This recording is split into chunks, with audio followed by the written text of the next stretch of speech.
হরে কৃষ্ণা।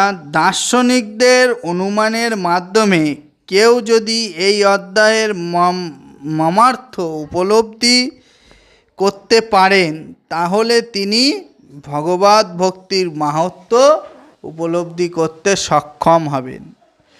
ত্রয়োদশ অধ্যায়ে স্পষ্টভাবে ব্যাখ্যা করা হয়েছে যে বিনীতভাবে জ্ঞান আহরণ করার মাধ্যমে জড় জগৎ থেকে বন্ধন থেকে মুক্ত হওয়া যেতে পারে। মানে জ্ঞান আহরণ মানে জ্ঞান অর্জন করার মাধ্যমে এই জড় জগৎ থেকে উদ্ধার হওয়া যাবে, মুক্ত হওয়া যাবে। আরও বিশ্লেষণ করা হয়েছে যে জড়া প্রকৃতির গুণের সাথে সঙ্গ করার ফলে জীবাত্মা জড় জগতের বন্ধনে আবদ্ধ হয়ে পড়েছে।